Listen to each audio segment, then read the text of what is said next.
Hey fellas, so 5-8 here, we're going to start working with equations, alright? So 5-1 through 5-7, we just had expressions, we just had to simplify and simplify and simplify, a whole bunch of different ways. Alright, 8 and 9, we're going to be working with equations and inequalities, okay? So, starting with 8 here, alright, we're going to work with just things with fractional coefficients, okay? So that means all of our denominators are going to be numbers instead of variables, which is easier, and then 5-9 will work with variables in the denominator. Okay, so basically it's very, very simple to do this. All you're going to do is find the least common denominator of every fraction that you have, multiply both sides of the equation by that, or inequality, so you don't change the inequality or the equation, and then solve it. Okay, so all you have to be able to do is basically find least common denominators, least common multiples. Alright, so this first equation here, number 1, we need to find the least common denominator between 9, 6, and 2. So we really just need to worry about 9 and 6 because 2 is within 6, so that's going to work no matter what. So the least common denominator between 2 and 6, or 9 and 6, what I'm thinking is 36. So we're going to do multiply both sides by 36. Basically that means you're multiplying everything, doop, doop, doop, doop, everything by 36. X squared divided by 9 times 36 is going to give us a 4x squared minus 6x minus 18 equals 0. Okay. Before we do any factoring, we've got to try to pull out any numbers that we can. So we know we could pull out a 2. Pull a 2 out. We're left with 2x squared minus 3x minus 9 equals 0. Alright, that 2 isn't really factoring into this equation at all, so we don't need to really worry about it. Alright, and we can factor from here. So we know we have a 2x. We know we have, oh, I need some more space. 2x, we have an x. Alright, multiply to negative 9, add to negative 3. So what are we going to need to do here? Probably a minus 3 here and a plus 3 here, I'm thinking. Double check this. We have 2x squared minus 9. That's good. Minus 6x plus 3x gives us negative 3x. Great.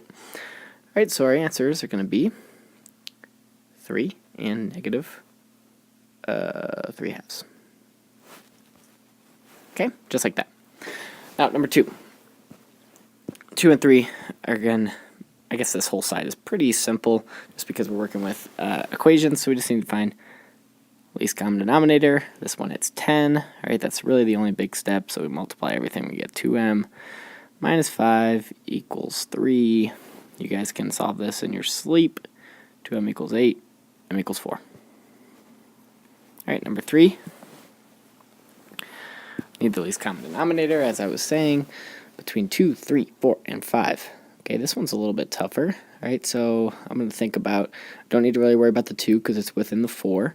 So I'm thinking least common denominator between 3 and 5 is 15. So 15, 30 doesn't work.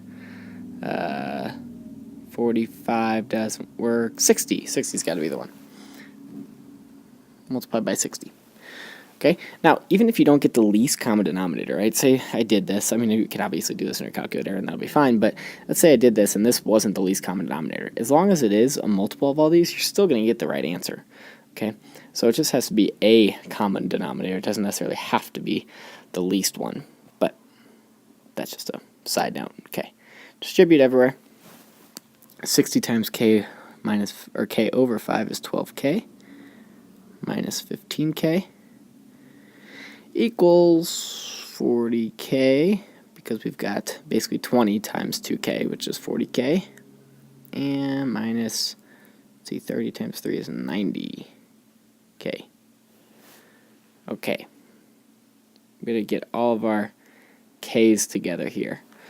Okay, so we have a negative 3k on this side, and a negative 50k on this side. So we'll have 47k equals 0. K obviously has to equal 0. Just like that. Now the last problem here. Number 4, let's find the least common denominator. Alright, it's a nice easy one, 6. Okay, multiply it everywhere. Boop, boop, boop. And we have 2x plus 2 plus x minus 1 equals 6x plus 3. Right? Double check my work, make sure that you should have gotten the same thing as I did. Hopefully I did it right. Alright, we're going to get all of our x's to the left, so I'm going to have a negative 3x over here. I'm going to get all my numbers to the right, so I'm going to have a 2 over here. Yeah, that's right.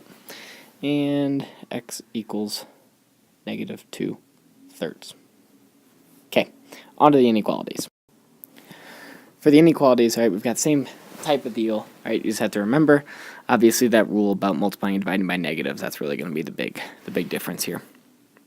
Unless we have a quadratic, which we'll talk about when we get there. All right, number 1 here, we've got to multiply by the common denominator. Common denominator is 12.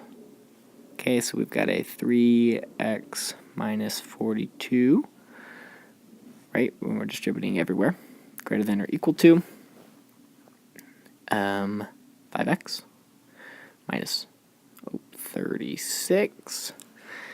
Get all the numbers to the left and get all the x's to the left, all the numbers to the right, or however you want to do it. Okay, I'm going to do negative 2x here is greater than or equal to 6. Divide by negative 2, so I need to flip the sign. And I'm going to get x is less than or equal to negative 3. Okay? And of course we could graph that on a number line, which we've done 100 times before. Okay, number 2. Common denominator, another easy one, it's 9. Okay, multiply everything. We've got 2 minus 12y is less than or equal to 18. Negative 12y is less than or equal to 16. Divide by negative 12, so change the sign. And we have negative 4/3. Y is greater than or equal to negative 4/3. Hopefully you're getting the same answer. I could be messing this math up, so make sure you check my work. Number 3. Okay, this one is a little tricky. We have to find our common denominator here. I think the common denominator is going to be 12. So it's not really that tricky, but a little bit. All right, get that 12 distributed everywhere. And we have 12 times 2a plus 3. Remember, you have to distribute the 12 to both the 2a and the 3. And we'll get 6a plus 9 minus 12a. Oh, no, not 12a, 2a. No, I'm messing everything up.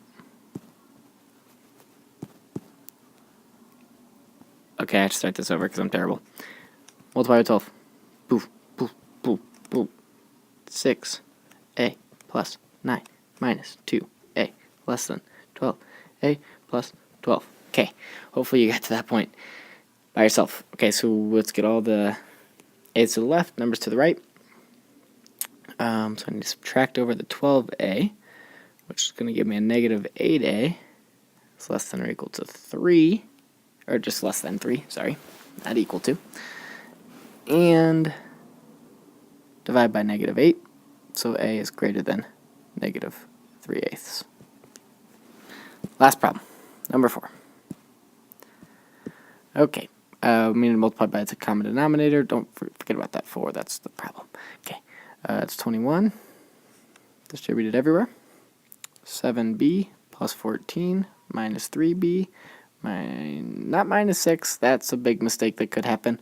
Remember, this negative right here has to go to the b and the negative 2, so it's going to be a plus 6.